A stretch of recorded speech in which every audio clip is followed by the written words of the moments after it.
What's good, people? How's it going, man? We're back, and today, man, we have a packed show for you guys. But it's the Grow Bro Show. We got MC Cannabis Luke back on the show, man. How's it going, bro? Good, Bob. Thanks for having me. Absolutely, man. We're supposed to have a couple more guests joining us, guys, but they're running a little bit late, so they'll just hop in when they get here. But we didn't want to take up too much of you guys' time in the waiting room, you guys hanging out. So we figured we'll just jump in and hang out with you guys anyway. So let's see what's good, man. We got a lot of people in the chat already, but Luke, like I was just talking to you about off air, bro, there was like so many crazy things that happened since we last had you on the show, since we last hung out. There was like rescheduling, like that one was crazy. Everyone was talking about that for a while. I feel like that literally broke the internet. And after that, like today and recently was the triploid thing. So a lot of people are talking about triploids, herms, triploids. Is it good? Is it bad? And all sorts of stuff. So today I just figured we can just kick back and talk about some of the new stuff that's been popping up, man. What you think? Yeah, definitely. I think those are good points. I mean, like you said, the Triploids has been, when it first came out, everyone was excited for it. And I haven't stayed enough up on it, but I do know some have gone a little south. I don't know how I feel about the Triploid thing. I'm definitely excited to eventually run some in the future when they get kind of the corks figured out. And like you said, the rescheduling, it was huge. I don't know if it was a step forward, step backwards, but it was a step. And so I guess we'll just hold on and wait and see how it unfolds. Yeah, that's a good point. I don't know if it's a step forward or a step backwards, but I do know that every time this news broke, I was literally just woken out of bed, was sitting down on the toilet, and I was taking a dump. I open my phone and I see something crazy popping off. So I don't know if I need to like stop hitting the dump on the toilet when I wake up, but I just got to figure something out. But either way, man, what do you think about the rescheduling, man? Because a lot of people are saying it's a big win. It's a big win. And on that note of rescheduling, we actually had in-house genetics. And he just hopped in the chat too. So we had him on the show recently to talk about rescheduling. What's up, Brandon? How's it going, bro? What's going on? Man, we're good, man. We're actually just getting into it, man. So you joined in at the perfect time. But I was just telling everyone, bro, like it's been a crazy week, crazy past few days, crazy past few weeks, with the rescheduling and the triploid. So we were just sort of just talking about that just to break the ice a bit, man. But how you been, bro? It's been a while since you've been on the show, man. Doing good. Just, working, a bunch of projects going on, trying to figure out this StreamYard thing. It's not really cooperating. Yeah, man. So maybe I'll move over here. We're looking like we're all lined up now. We call us the Grow Bro Brothers. Yeah. Yeah, man. But now, bro, I was just saying, like, your scheduling literally broke the internet, man. So, Cannabis Luke, like, what do you think about that, bro? Like, what do you first think about? Like, a lot of people are saying this is a win, but is it really? What do you think? I mean, it's too soon to have an opinion. I do think that it is a step for the legal system, but as far as the home growers and the dispensaries, I think it's going to make it a little bit harder if the pharmaceutical guys come and push their way in with their billions of dollars. I think that allowing for the banks eventually to give off loans is good for the mom and pop shops, because you still see the craft beer companies, and I think there's always going to be a craft sale involved. So I think that, it could go both ways. We really don't know how it's going to go. It's still not even fully, going to happen yet. So I really don't know. I guess we'll find out and see. Yeah, you mentioned something important there too, because like you mentioned, like you don't know how it'll affect the home growers just yet, and that's what I sort of wanted to do on today's show, guys. So we got on a great home grower in Luke. He's a great home grower. Check out his Instagram. We also got in-house genetics. He's heavy in the industry, especially when it comes to genetics, providing some fire genetics. And also we're hoping to have Lance on soon. And Lance is actually working with Grove Bags very closely, and he's also done a lot of touring different cannabis markets in the world. Like he's gone to different countries and see how they operate in different jurisdictions. So I want to get his view on everything. But I just figured with this sort of like panel, or this canna board, as I like to call it, we'll get a really great rounded view. So Brandon, what do you think about it? What's your perspective on it? Do you think it's a win? The whole rescheduling thing, is it a W or is it an L? Well, as of this moment, until you start seeing some other type of movement, it's a big loss on a lot of fronts. So you got to look at it pretty in depth. So why all of a sudden this news now when they've had 3 years to do it? It's because it's election time. It allows them to campaign on it. It was a campaign promise from the start. It's been floated around, especially with Democrats, the past couple of rounds. So so when you start breaking it down into multiple angles, you can realize, okay, what is this? Is this something that is going to help everybody or just help a selected few? In reality, the way I see it is that you're going to have anything that the government involves themselves with isn't doesn't necessarily benefit the people in general, right? So, or as a whole, there's usually anytime there's any movement in government on a large scale, there's a special interest behind it. There's a reason behind it.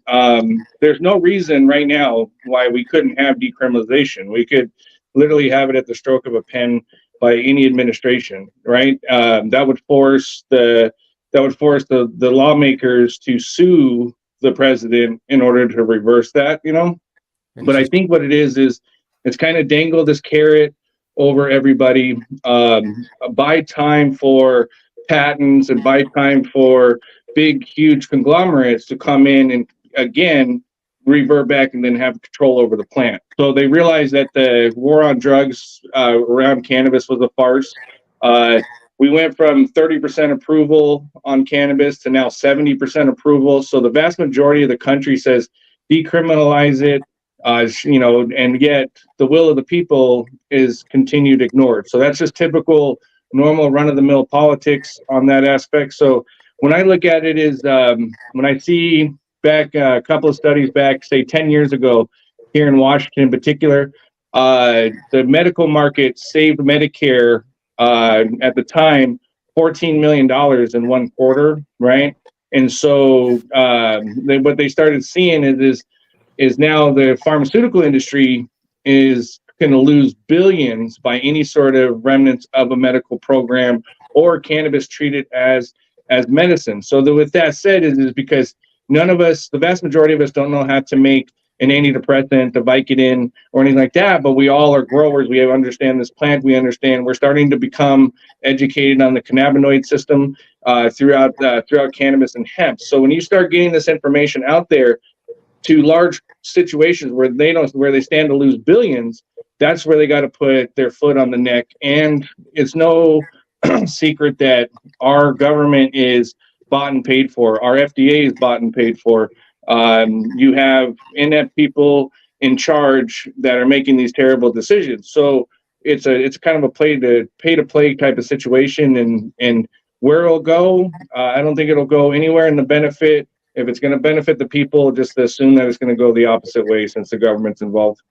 Yeah, man. And a lot of people seem to be agreeing with that. Like I'm seeing the chat right now already, people saying like you can't trust the government and all that. And to some extent that's true. But what I do think is that, this affects everyone, not just us home growers. So like you said, we as home growers and people who actually grow the plant have a different type of understanding of the plant other than other people who just toke on it, like to blaze up and get lifted, right? So I think that now that it actually affects a wider group of people, like you said, people got to bear in mind it's election year and maybe all sorts of tricks and lies that just trying to pull over your eyes. But at the end of the day, I think it really touches a lot more people than just the home growers. So how do you think that that's going to affect anything? Because us as home growers, we know what the plant is, right? We know what the plant is, we know how to grow, we know the beauty of it. But other people may see it as just, I can just get my shit easier now. I can get a prescription, it's declassified, No, it's deeper than that. You're asking me this question, right? Yeah. It's deeper than that because you can look at, say, as an example, a product that's on the market, Epidiolex, right? We're talking $35,600 a year for treatment for just basically pure CBD oil. That's all it is. It's got other mix like sucrose and a few other things in order for them to obtain the patent.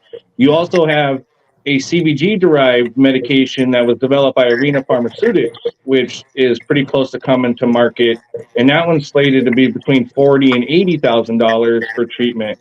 Pfizer bought Arena Pharmaceutics because Arena Pharmaceutics has a heart medication that they wanted for probably obvious reasons. But with that said, is that gives you a snapshot on where this is going. They want to make it so they can say anything that's outgrown or that's grown outside of pharmaceutical cannabis is terrible for you, and it's basically it's just kind of like propaganda, constant propaganda. So now what it is you go and say you publish a paper, they're going to instantly discredit you because you go, oh, hey, grow your own cannabis and grow your own hemp at home. It's the same as growing your own food. People try to make a mockery of it and laugh at people that do that, right? So ultimately, where I see it is when you start messing with moneyed interest in this country, they come in and they're going to take the full control of it, and they have the politicians bought and paid for in order to push this through. So that's where the scary part is they'll go, okay, well, you guys can have the flower aspect of it, but we're going to put strict regulations on any sort of extraction, and that just basically takes out two thirds of the whole situation when it comes to cannabis. Yeah, those are some interesting points too, man. And a lot of people have been saying that the FDA coming in is sort of an issue. And I think someone actually dropped a comment saying we're getting a little bit of feedback. It may be from you, Brandon. I think there's a setting on StreamYard in your audio where you can press remove audio feedback or something like that. Just see if you can hit that. But in the meanwhile, I did want to say that, the FDA coming in, a lot of people are concerned about that, saying that they may start to regulate things a whole lot differently. And that is a big concern. And some people are just saying, well, I'm a home grower. It's not going to affect me at all. I'm just going to, keep growing my weed. I have my seeds, I have my cuttings, and I'm just going to keep growing. The FDA can't regulate in my house. So for you, Luke, a great home grower like yourself, do you think it's going to affect you at all, when it comes to you running your home grows or doing anything like that? I do. I think that, I listened to Tea with P and or From the Stash, one or the other, and I think he had a great point that if they do move it to a Schedule 3, it's just going to be like me trying to create Adderall or some pharmaceutical that they're going to have to regulate, and they're not going to let me, create my own cannabis and sell it.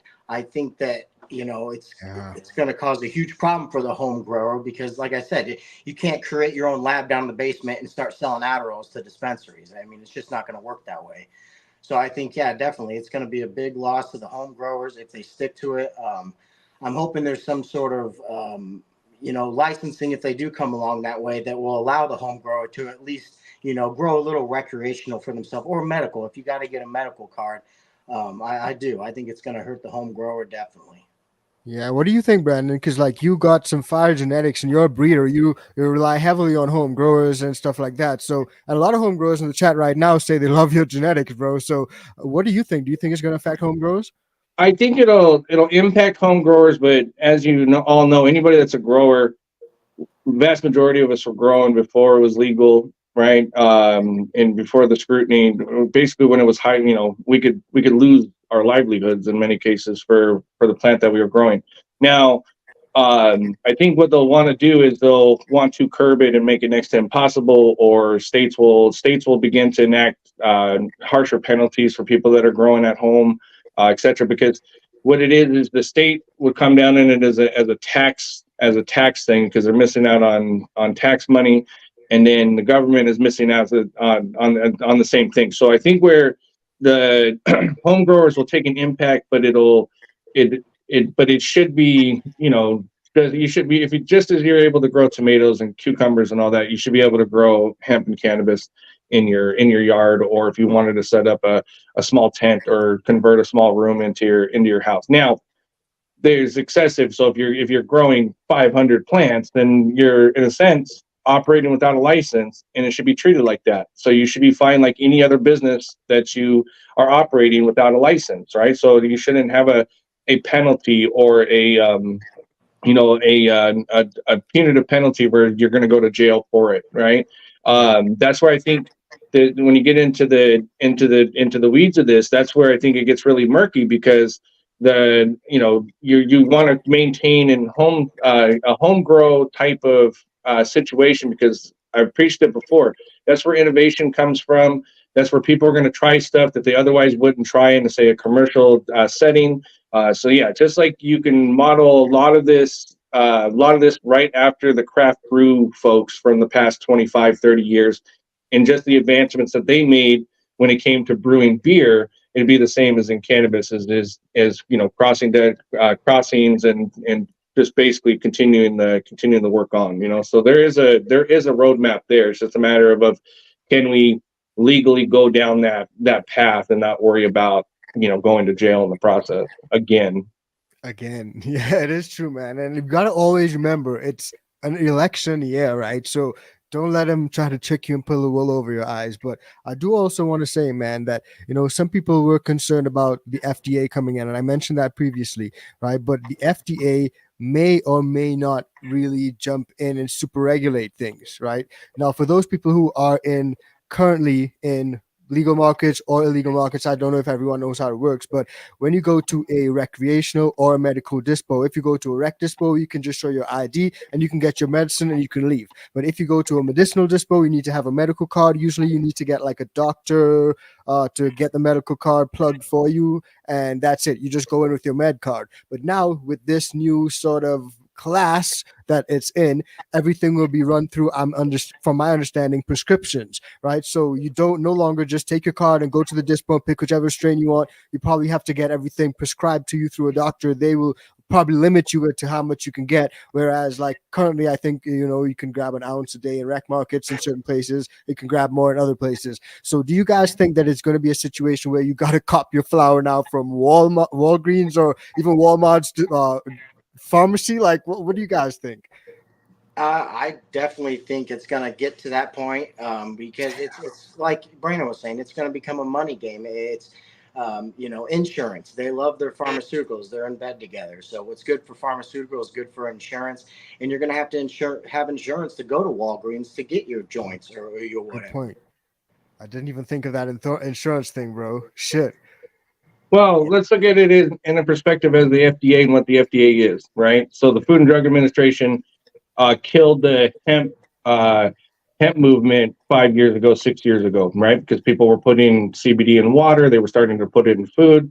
That which would have led back to the original mainstay of putting it back into our food supply chain, right? So that way, when we're eating meats and whatnot, we'd be getting the cannabinoids that way, right? They came in and basically crushed the whole hemp industry in one ruling, and that was like, oh, you can't put it in food, you can't treat it like a dietary supplement. If you look at the list of dietary supplements that are allowed by the FDA, there's so much stuff on there that will make you sick, right? Fun fact, since 2017 to date, there's been over 400 medications, devices that have been recalled by FDA, even though it was FDA approved, right? If you go back 25, 30 years ago, FDA approval recalls were really rare. So in a sense, is when I say it's a captured agency, there's obviously evidence behind that. So when you look at all the people that ran the FDA that have had important roles in the FDA, they leave the FDA and go right onto the pharmaceutical industry. They sit on the boards, they sit on the lobbies. They are probably, you can make the case that they're directly responsible for the opioid epidemic that led to the fentanyl crisis that we're in the middle of. So the FDA, when I say is a captured agency, yes, it's a pay to play. They rely on the very people they're supposed to regulate for their funding, which is oxymoron in many cases. So I see the FDA handing this whole thing over to pharmaceutical industry without even skipping a beat, and that's because that's the people that are paying them. If we were paying them, we would have a dog in the fight. But unfortunately, we're not paying them. We're not organized enough. We're not like, as an example, everybody just wants to grow and overgrow and all that, but we're not very good at organizing until it's like last minute or it's too late. Then it's like it's an uphill battle. And also too, then you have these halfway crooks, that say that they're there for you, but they're just there to collect donations and all that, and say they're fighting the good fight. So but to your point though, the FDA in itself is an agency that is not really looking out for the best interest of America, and you don't have to go very far or look very far to understand that as just a normal person. So I eat and breathe this stuff, so I'm constantly researching, looking this stuff up. Feel free to look it up for yourself. In particular, there's about the FDA in particular, they had the option of not allowing the nilly-willy of OxyContin to be prescribed like it did. And there was one holdout, and he got held up in a hotel room over a weekend and came out, and all of a sudden OxyContin was, you could have a headache, you could be prescribed OxyContin at that point, you know. That is Because those crazy. are end life. OxyContin and fentanyl are end of life. You know, you might not make it type of medications, and you know, right? You come in and be like, my elbow's bumped up. They'd be like, oh, here's 30 oxys. See you in a week. You know. Yeah. Or you So, can but just yeah, a real little bit of fentanyl and never see anything again. yeah. Well, think about it. Think about it. Like, here's a quick fun fact for you. There's 15,000 dispensaries in the country. There's probably an additional 45 to 85,000 grows behind that, right? Okay. The DEA, you expect the DEA to monitor all of those businesses? That's going to be next to impossible, right? And on top of it, a fentanyl crisis on top of that, with all the dope coming through the border and everything else, you know. So that's what I'm saying is, if you ever want anything fucked up, just give it to the government. They'll do a great job of it, you know. And right now, I think the Schedule 3 and all this stuff is coming out because the current administration is panicking. Whichever side you fall on with the conflicts and all that, the sentiment of the country as a whole, you've got this weird turmoil that's brewing, and they need to find and grasp every little bit that they can. So they'll dangle this carrot. It's not even going to really go through until the next administration. So that'll be the thing that they'll campaign on and be like, well, this is a great start. And then when you elect us, then we'll really take it over the edge. But history dictates that they're full of shit. So as an example, they dangle stuff like on the Democrat side in particular. Since they're in office, I'll speak to that. Is they've had 8 times, 12 times to codify Roe v. Wade, you know, right? They just don't do it because they need it as a campaign thing for the next thing. So it's like scare tactic after scare tactic after scare tactic. And before, you know, to me, what I look at is when it comes to politics and all that, who is saying and taking the right actions forward, right? And who can you do that? And it doesn't matter whether you're red, blue, or an independent. Those are the people that we need to start seeking and actually getting those conversations and getting the right information to them in order to make the right decision. Yeah, I think so, man. And I also think that, like, you know, just to piggyback on sort of what you're saying, a lot of people are just not necessarily home growers either. So just like Dab Marino says, a lot of people are just happy going to the dispo. Some people don't have a grow bone in their life, you know, and a lot of people in the well, Derek, he says it.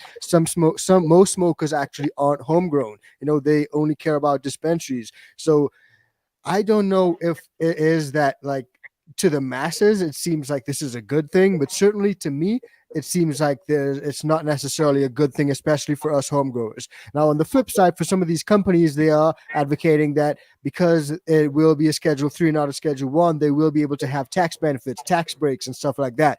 Now, you run a company. Do you think that that will be a great benefit for you, Brandon?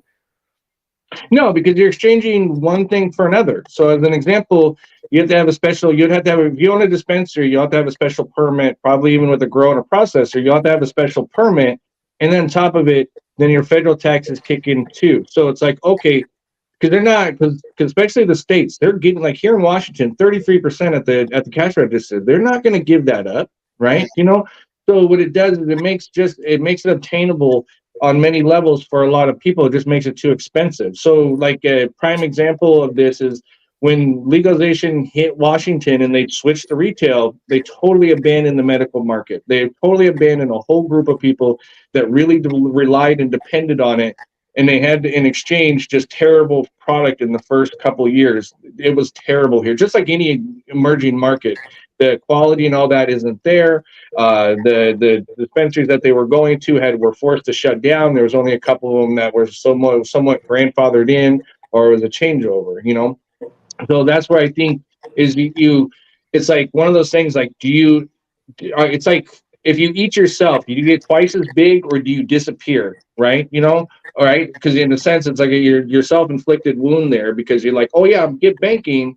But then you all of a sudden all this extra stuff, you're like, well, I wasn't expecting all of this, you know. So if you get into like the MSO gang and all that, they're like, they want banking and all that to sweeten the pot, so that way, like an Amazon or like you mentioned before, like a big conglomerate could come and buy them, right? You know, and run it that way. So that's where, you know, so there's like multiple angles of stuff and interests that are coming in here. But with the Schedule 3, a lot of people are not recognizing that it's still classified as a drug, right? So anabolic steroids, right? The whole list of stuff there. It's not like you can have an anabolic steroid dispensary, right?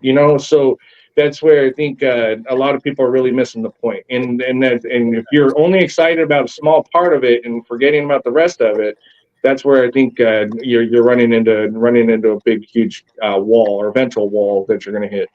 I definitely agree with that, man. And like, a lot of people probably just not seeing that, So I think that that's a distinction we got to make. And I think one thing though is that we can say is that it is sort of breaking the stigma a little bit more, which I think is a good thing. So like Canacan says, shout out to Canacan in the chat, guys.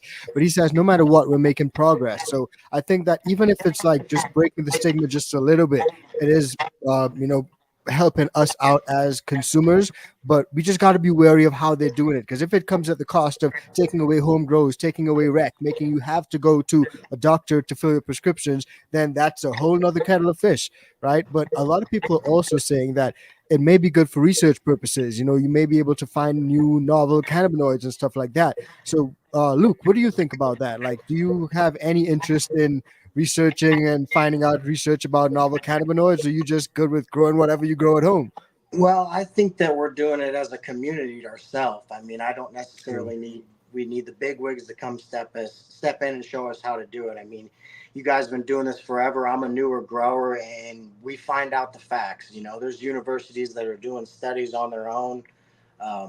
So I do. I think that the home grower should be allowed to do, whatever, to keep the regulations the same. Yeah, for sure. And what about you, Brandon? What do you think? Well, that's a propaganda. They say this opens up research and etc. But if you go to the website, NIH, Sorry, there's bullshit. was that? Sorry, bullshit. Yeah, look, you go to the Human Health Services or the NIH and look up the studies for cannabis in particular. They've spent almost $2 billion since 2017 studying this plant. More than half of that money went to the negative benefit, the negative aspect of cannabis. And what did they come up with? Like CHS and a few other things that are affected to a small part of the population or a small group of people. So when and that's what they emphasize on. That's what they, because when we've heard psychosis and all that, not to say that it's not real, but there's adverse effects, because just by genetics, not every person is the same or going to interpret or, process or metabolize the same. So with that said, it is like it's another carrot, or like, oh, here's a big, huge bonus, but they could do it anyway. The DEA could actually give every university a sign off to study this. University of Washington, University of Mississippi.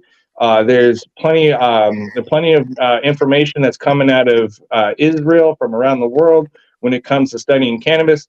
University of Mississippi's been studying cannabis since the early '60s. So that's so the information is there. It's just being suppressed, because if the information comes out that, say, CBD stops seizures and you can make it for pennies on the dollar at home, that puts Epidiolex product in a serious bind, right? So that means that if CBG truly aids and helps Crohn's disease, that puts Arena Pharmaceuticals' new drug in a pretty serious bind. If CBD lowers cholesterol, like as an example, if you read the patent for CBD that the Human and Health Services filed back in 2014, it states cholesterol, right? Heart disease. There's so many things that it lists, that it says it treats, that CBD in particular treats. That's how they were able to obtain the patent for that. So that's where I think that that's the another set of propaganda that they tell you, like, oh, we'll be able to find out more information. No.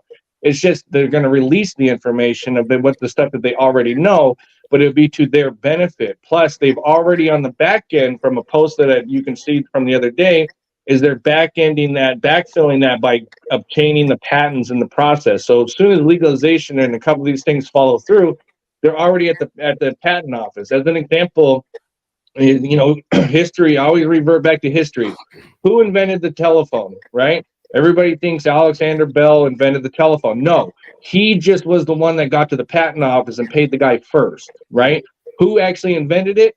We don't know, right? Because weren't taught that in school, right? I mean, I don't even think of it, and I've read about it. It says an example back with Tesla and Macron, right? And so yeah. So anyways, whoever gets there first, or whoever is in position, or whoever owns that particular entity, politician, etc., is the one that's going to get the full benefit. Now, the way to combat that is the organized people. When you piss the people off, right, that's where they have to listen to you on many fronts, because it creates a ripple effect. And also, I stress this: if you're not pissed off, you're not paying attention, and maybe this ain't the fight for you, but you will at some point. It's not if, it's when you are affected. Just don't be the last group affected and wonder why nobody's speaking up for you, because you stayed silent with everybody that was screaming it right in the beginning. Literally, those are some really solid points, Brandon. Shout out, bro. Shout out. And Luke, you also had some great points too, from a home No, growers Brandon's perspective. killing it, man. He's got it. He knows the facts there. Literally, man. I'm loving it, bro. But I do want to say, right, because this novel research sector sort of thing, and you were talking about patents, right? Those two things sort of popped into my head and spat out triploids, because that's something that a lot of people are doing lately. A lot of people are talking about triploids, saying that they're trying to patent the plant and stuff like that. Now, I do want to get into that, and we will get into that. But before I do, I just want to shout out ICANN Organics, man. You guys got to give ICANN Organics a try. If you guys have not tried ICANN Organics yet, you guys are snoozing, man. The bundle is really awesome. If you guys are running organics, definitely give it a try. The bundle is a really nice little bundle with the veg pack and the flower power, and you guys will have to do nothing but water your plants before the soil gets too dry, and you guys will be good. Nice, organic, tasty flower. And hit that discount code ICANN-THC, and you guys will get a discount. And if you guys want to scan right down here to join the ICANN VIP Bean Club as well, you guys can scan that barcode and join the club, man. But we in the club don't hook you guys up with no triploids, right? So Brandon, you're a breeder, man. Like, the first time I heard triploids come out was when we were talking about the what's it called? The Humboldt Donuts triploid. That's the first time I noticed a lot of people were talking about it. So I went out to Vegas and they hooked us up with some beans, and I popped a few of them. A lot of people popped them, and there was actually like community grow alongs and stuff like that. So a lot of people jumped on the hype train about triploids. And I think that jumping on the newest trend or the most hype trend is a dangerous thing. So even jumping on schedule 3 is a good thing instead of schedule 1. That is also a dangerous thing. You got to be careful what the fuck you wish for, right? So just off the top of my head, I just want to sort of break it down what triploids are for everyone, right? A cannabis triploid is a diploid plant, right? Typically, cannabis is a diploid, right? And usually that means it has 2 chromosomes, but in rare circumstances, it may possess multiple chromosomes. In those circumstances, plants that can develop like 3 chromosomes make them triploids. 4 chromosomes, there's a word for it. Go and check it out. Do some research. But triploid breeding, they say, increases yield and potency. Also, it says that you get shorter flowering times, higher biomass, you don't get any seeds. Like, it's really an interesting thing. So do some research on it. But a lot of growers nowadays have been running them and getting tons of herms, right? So have you guys have any experience with triploids? Well, let's start off with you, Luke, because you're a home grower and you probably would have seen all the stuff on Instagram and YouTube with the grow alongs. Were you intrigued in grabbing a pack of the triploids? I thought it was intriguing at first, who's not excited for more yield. But I just wanted to kind of sit back and see how things went and get them more dominant and, figure out how stable it really was going to be. Yeah. Because I rely on my medicine. So at this point, I just wasn't really to take that, chance of herming. And I've seen it all over Instagram, and I don't think it's nothing against Humboldt. I just, I just don't think it's there yet, or they don't have it, everything down yet. Yeah, I guess everything takes time. But what about you, Brandon? You're a breeder. Have you ever had any interest in getting into triploid breeding? Is something that appealed to you? Yeah, well, I mean, like, let's go back to history, right? So the past like 20 years, we've had this mad dash and shoot to get the highest THC, and that came at the cost of lower other cannabinoids in it. So like from CBD, CBG, CBN, etc. Right? So but ultimately is that you got a lot of basically crosses that have been done in that time period. And so now we're in a sense kind of a loss of what the lineage actually truly is and where it came from, right? So it's really now we're into these really murky waters, and that's where I think that by being illegal and having the bogus laws that we've had for the better part of the century is really going to come and bite us in the end, because we've lost a lot of great stuff, virtually pretty much all of land race, etc. And so Facts. yeah, so we are really truly in this polyhybrid type of situation, and we're not even sure as a whole exactly how we got here in the first place, right? Because we don't have like there's studious people that do have documentation on everything that is done, Can we just to let say that like sink in for a what second that though? Like land races are almost like pretty much extinct. Can you guys just let that sink in for a second? Is that crazy or what? Like we're doing like all these seedless stuff now. But land races, we should like really be trying to preserve those stuff, man. you still have tribes and cultures that have kept the plants alive and keep season after season after season. So it's not totally completely lost. But my point is we've just essentially kind of lost track, and now we have this big old huge ball that Yeah. now we have to unwind scientifically, right, by genome mapping, et cetera, and all the way through. Now, with that gets really dangerous because that becomes now IP, because there's not really anything that you can take it back to, right? So that's another way back for companies and pharmaceutical industries and these entities to, especially venture capital, to own and take this over. So as an example, we used to have hundreds of varietals of corn. Now we're down to two, right? If you want to get into more varietals of corn, you would have to go out on one of the reservations, one of the Native American reservations, where they're still growing it in small quantities in order to obtain it. So, like when you see corn that has it's not that uniform yellow corn, right? Yeah. And then also too, like the prime example of a triploid is a banana, right? So from what banana used to be to what it is now, right, is a major difference. So About that's where I watermelon. think that going forward and moving forward is now we have to go back and reverse engineer a lot of this stuff, and then you do have people that are sitting on a wide variety of old seed stock and this and that may still be viable and start going back the other direction. Because in reality, I think some of the best, most potent cannabis in my life has been like late 90s, early 2000s, where it was like a 20%, 18% THC, but you also had like an 8%, 12% CBD within that, much better, much better feel, much better body high, etc. And but yeah, but what we've lost is we've lost the true indica and sativa aspect in many cases, in my opinion. Yeah, man, that is like a crazy thing to think about, and a lot of people in the chat are actually dropping it right now. Some people are saying that they may manipulate this quote unquote research that they'll be doing, and it's not really going to benefit us as home growers. So, like Luke, your point of view is absolutely 100% accurate. We already are doing it as home growers. We do a lot of this experimentation ourselves and trying different things and stuff like that. But I don't think that they should come in and stick their grubby little fingers in everything, man. Like, how do you feel about it? I agree. I think they just need to leave the home grower alone, just like Treat it like Brandon was bear, saying. bro. It's just like growing vegetables at home.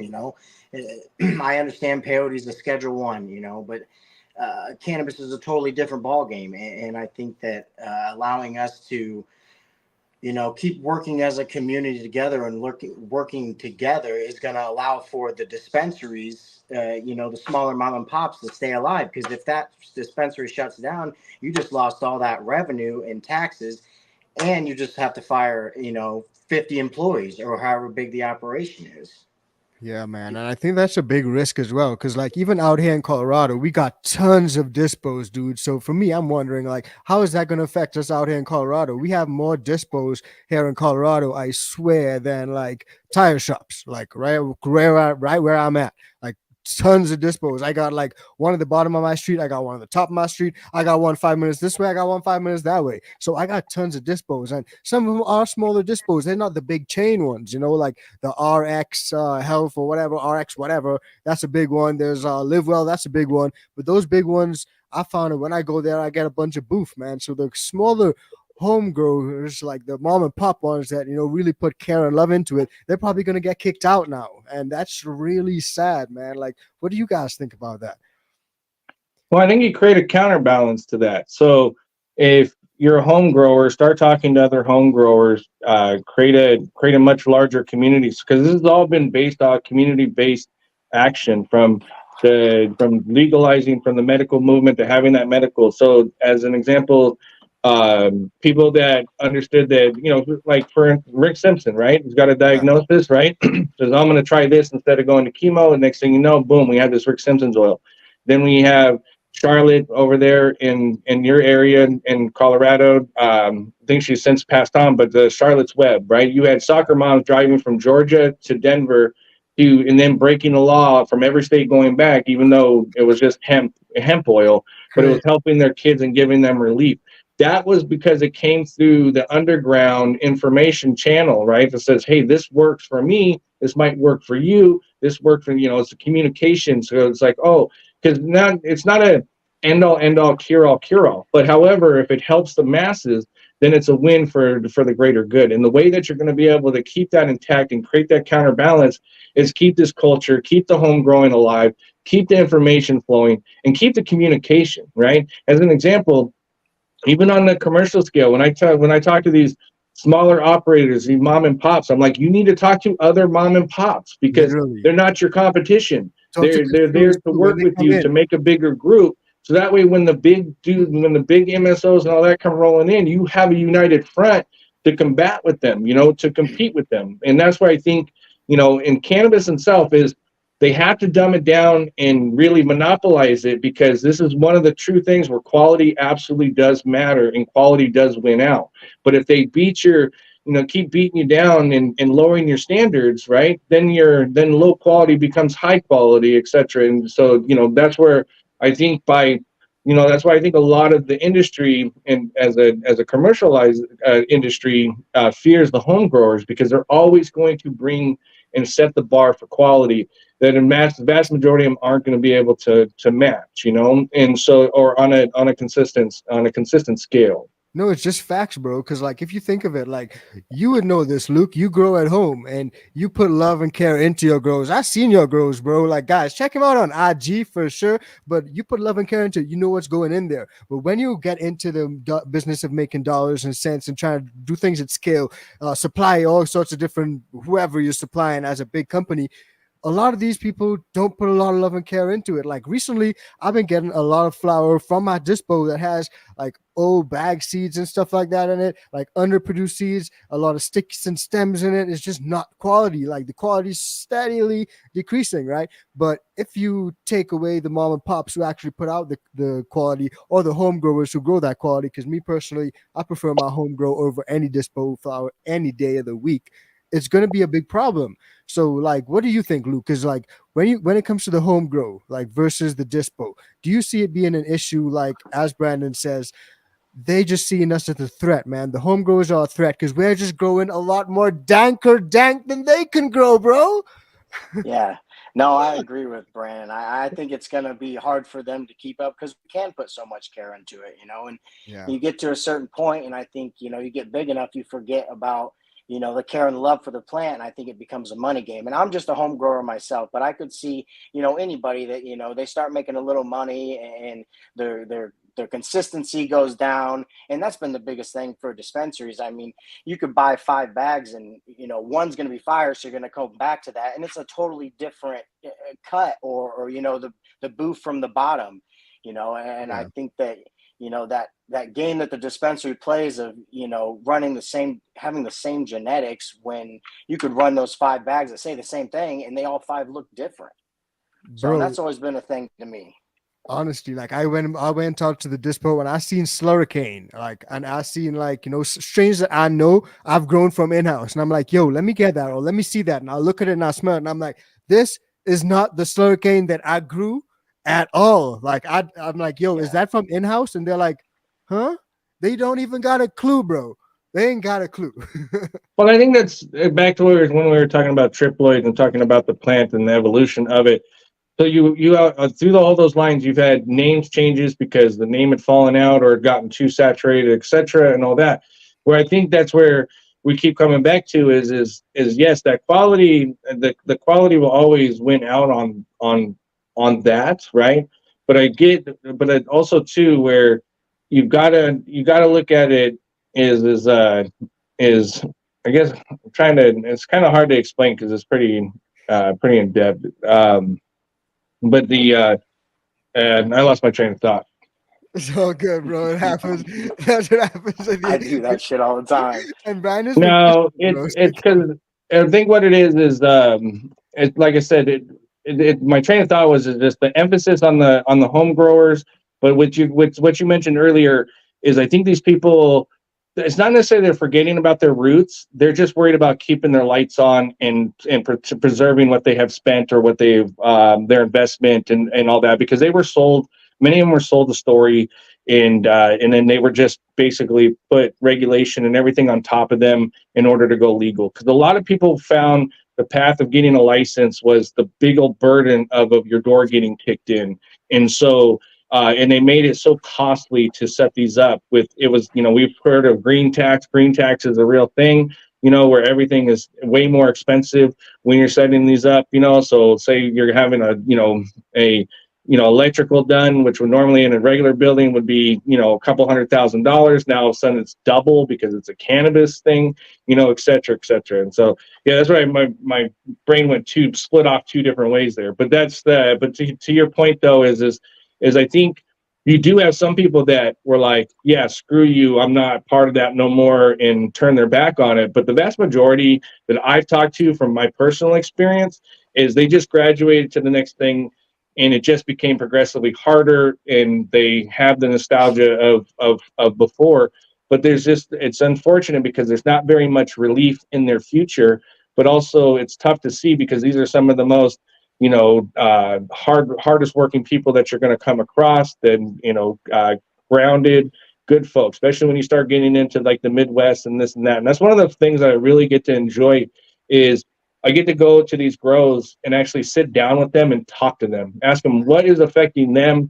And I don't think anybody's ever really done that, because I'm more interested in is what is affecting you, so that way I can use my platform and my voice to convey that to other people, because it might be your problem might be the same problem as somebody down the road or somebody across the country is also running into, Yeah, man, those are so many interesting points, and I think that like a lot of people in the chat seem to agree with it and agree with what you guys are saying. So I think like all you guys just need to stay woke, like, and don't think that it's not going to affect you. It will affect you at some point. The question is just when, right? And like Scott Miller says, I remember when homegrown was a bad word back in the 60s and 70s. Now we're talking about homegrown, blowing the dispo flower out of the water, being the only thing, the cream of the crop, like.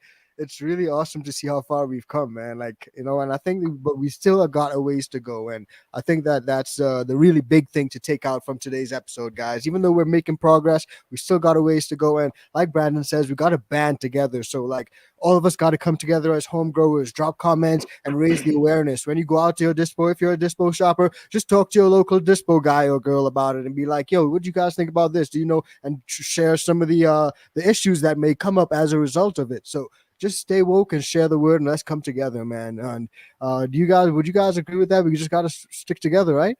Definitely. Yeah. And I think Brandon's doing a great job of it. Just like he said, we don't need a research lab.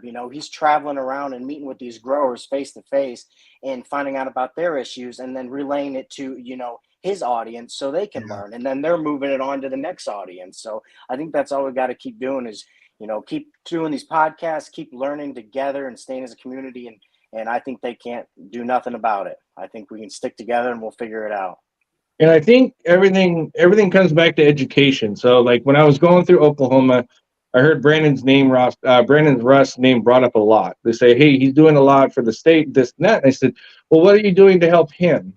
And then it kind of like stops them in their tracks because they realize like, I'm not really doing anything. And it's not because they don't want to. I think what I might take away from it was they're not sure how to help, right? Or how to go about it, or an outlet to do that, right? So at some point, like we have to figure out some sort of situation. Like I think I brought up recently, it was like, let's choose 5 things. Let's pick a group of people that we know that we could put our energy and effort behind it. And then we rally behind that and we go after those 5 things. And at the top of that list should be decriminalization, right? First and foremost. And we go really hard on that. And, I think what it is you're waiting for somebody to step up, to put your energy and faith behind that's gonna take it to this next level, And one thing that I enjoy to do is when I see these things pop up and these people doing it, I get to actually give them an audience of substance. And we have a lot of growers that follow us and that respect us in this space. So when we mention somebody or talk about somebody, it's a pretty much an even exchange. Like, oh, okay, it's like almost like they're vetted, they're in, like, oh, this person mentioned it, etc. But I can't stress it enough is we have to continue education. We have to continue doing these type of things where these conversations are really hard to do. Vast majority of the time, they're mundane, but at the same time they're extremely important because our future depends on it, right? Our future depends on that. The legacies aspects of it depend on that. And this is one of the few things in our lifetime, in our time on this planet, that we are actually in good position to dictate on how it goes forward, right? How this thing is going to unload. So as an example, not just cannabis, but hemp. Hemp and cannabis alone could make U.S. a true superpower once again, because it would bring back manufacturing, it would bring back production, it would create jobs, it would create a lot of things that this country has since missed, because the only thing that we've really been producing is weapons and just this and shipping our jobs away and all that, because everything's going to the highest bidder. But we're talking, when it comes to hemp, right? We're talking not just paper. We're talking plastic. We're talking lesson on the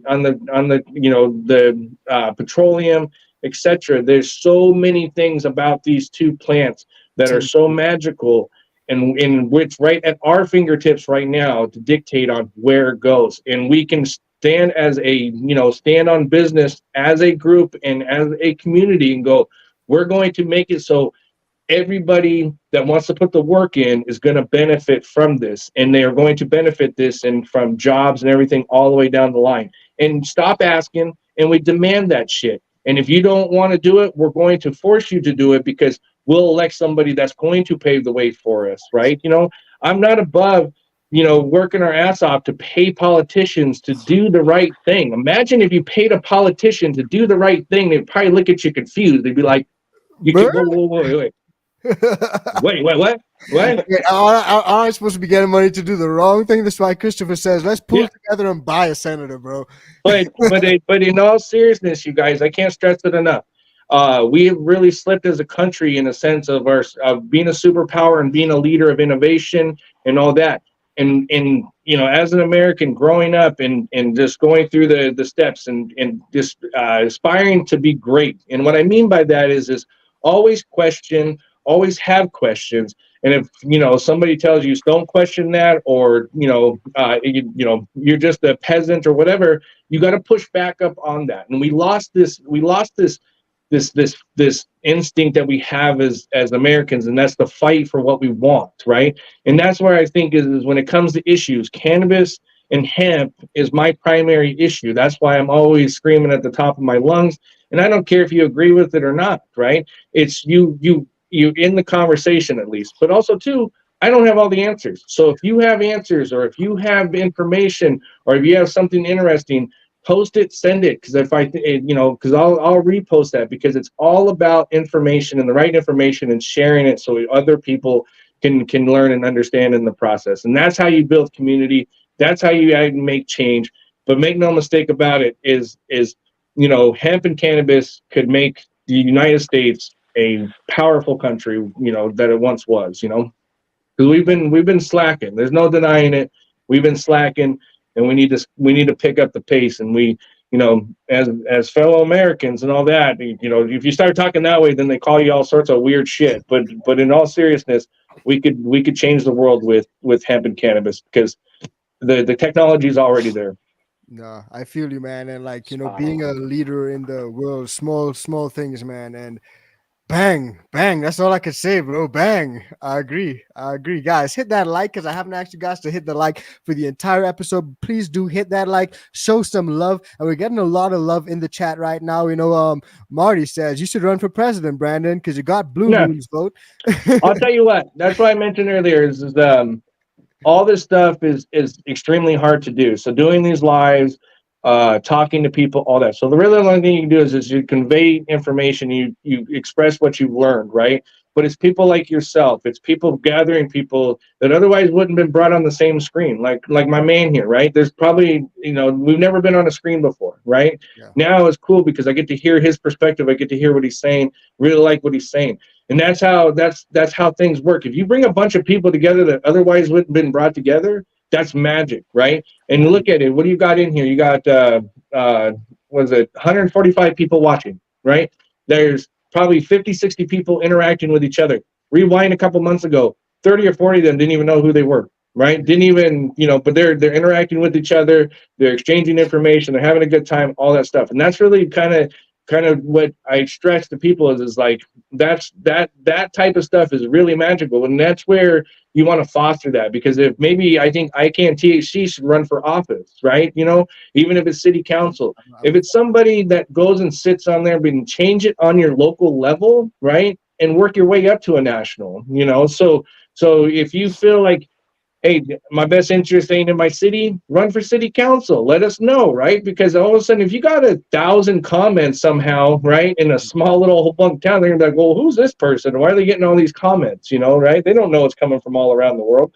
But it's in a sense is running for office, the popularity contest, and I've seen crazy shit in the communities. When you've got a community and you've got a base behind you, there's a lot that you can do. So if it came down to it, where we're like, we got one issue that's decriminalization, right? And we're gonna push, and we're gonna push hard, and we gather 3, 4, 5 million people behind us, which isn't hard to do in this community. That's our number one issue.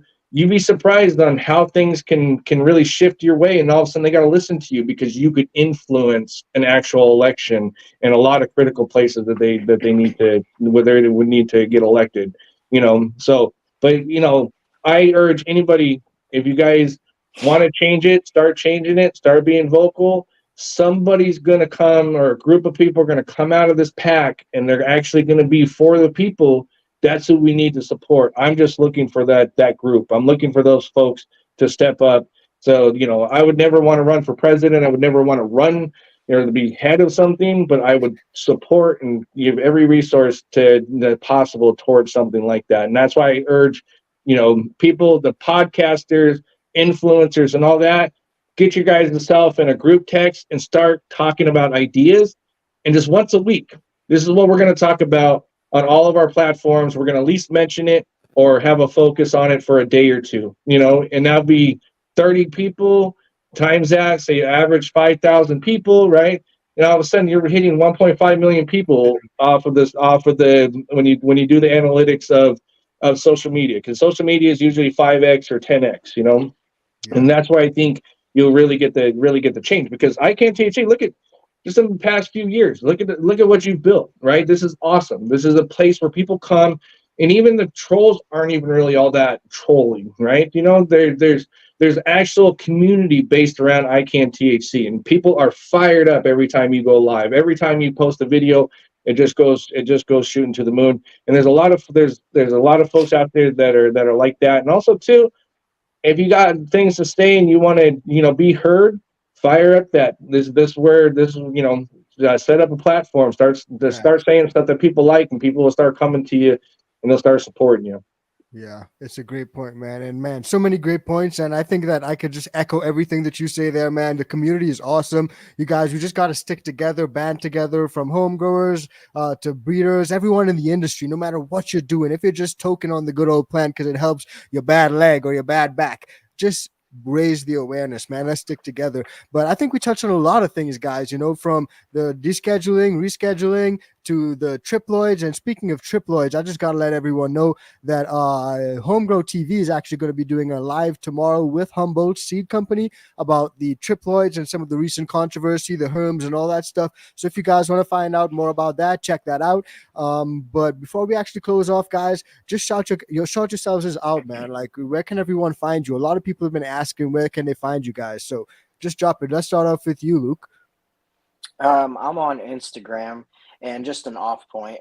Brandon, you're making so many good points, man. I mean, I got on the Instagram about a year ago, and the community that jumped around me was so amazing and so willing to help me learn. It blew me away because, a lot of things become a competition, and, they're hiding their secret facts, but, not with the cannabis community. It just seems like everybody wants everybody to succeed. And I love it. It's been awesome shooting the shit with you guys. I love it. Brandon, very, very intelligent guy. I learned a lot from you today. I was zoned in, man. I got lost and forgot I was live for a second a couple times. Yeah, you do that. Sometimes you forget. You just start talking like it's you and I and just the three of us, and not realizing that. But you can find us social media, in-house genetics. You got to be careful on some of the accounts. There are fake accounts there. Very important. In-house will never try to sell you anything on social media ever. There's no exception, no nothing. It's never going to happen. So if you see an in-house account trying to sell you something, it's 100% fake. No exceptions whatsoever. But I do, since we're closing out, I do want to challenge folks on your cannabis pages is, if you have something that you were dealing with, whether it was anxiety or some sort of, and cannabis helped you through that, take good time and find some time to put that story out for people, because I feel that that's really important, because a lot of people don't like to talk about certain things like that, but I think a lot of people would find solace in that and be like, oh, that's what worked for you. That's this, that, and this. Because what you're starting to see now is certain strains, certain things are affecting people directly. As an example, they're starting to come out with actual studies and information that a lot of OG strains is helping replace ADHD medication, right? Now, how that's going to happen and how that's going to go forward is yet to be determined, but they're identifying a lot of OG strains, and especially like green crack from, basically a decade ago, that is helping that. And that information is going to be critical coming in the future, because we have a major ADHD medication shortage, right? So that type of information could come in handy for a lot of people in the future, but share your story. I can't stress it enough. Share your story, and I appreciate you guys taking the time and listening and having these types of conversations. It's not necessarily the conversation we really want to be having. It's just the unnecessary conversation that we have to have at the moment. Yeah, it's one of those ones, man. Like, you don't really want to do it, but you got to raise the awareness, man. And I think that as long as we stick together, we will be a lot better off than if we don't and we just sort of let everything happen and hope for the best, So we got to stick together, guys. We got to stick together. But I just want to thank all you guys, Brandon and Luke, both of you guys, for coming on to the show today. Lance didn't make it, but it's all good. We had a great show with you guys. So thanks a lot for taking the time to come and hang out and spread so much knowledge and share your different perspectives and point of view, guys. So thanks a lot for that.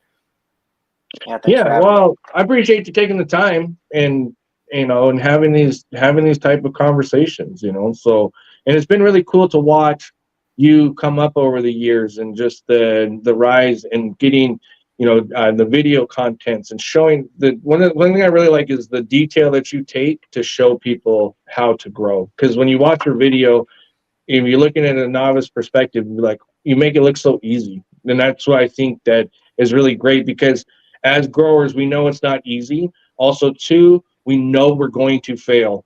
And then it's like, yes, I failed. Guess what? I'm going to try again, right? I'm going to do this. I'm going to do, you learn along the way, and you learn. You're never mastering it. So, none of us are master growers, so, you could grow for 10 months or you grow for 20 years. You're always going to learn something new every day, or something's going to come across in the ever changing realm of growing cannabis, and this plant will humble you in no time. Just when you like, I got it all dialed in, this and that. And next thing you know, she's like, yeah, you think so? Come here.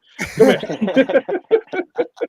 Right? Definitely. We've all had that, like, we walked in before where there's like, all of a sudden there's a dead plant in the middle, you know, because do a lot of sea of green. And it's like, the hell, it's all the same strain. One plant just died out of nowhere. Just because, yeah, I think I'm out. I'll see you later. You know, right? And you're just like, okay. But this is too much for me.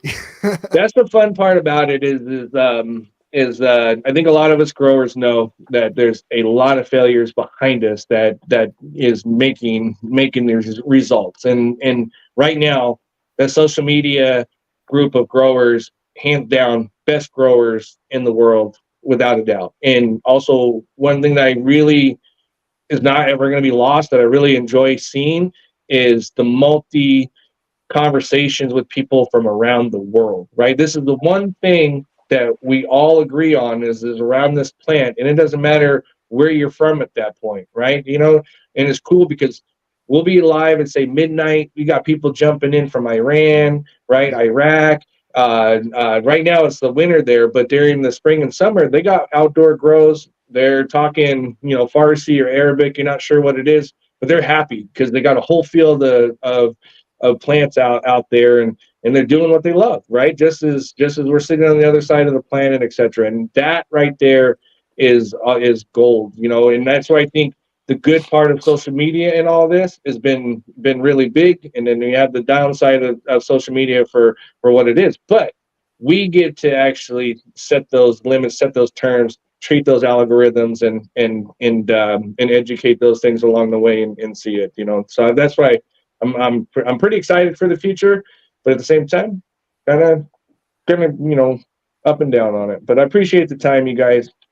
Hell yeah. Same here, man. Appreciate you guys' time. And guys, hit that like, and don't forget, we got to stick together as the community, man. But me, Brandon, and Luke, we'll see all you guys on the next one sometime soon. So hit that like, and wait, most importantly, stay high and stay motherfucking fly. And we'll see you guys in the next one. Peace, fam. Weed so strong it'll burn a hole in your backside. Just joking, bro, but put it under the black light.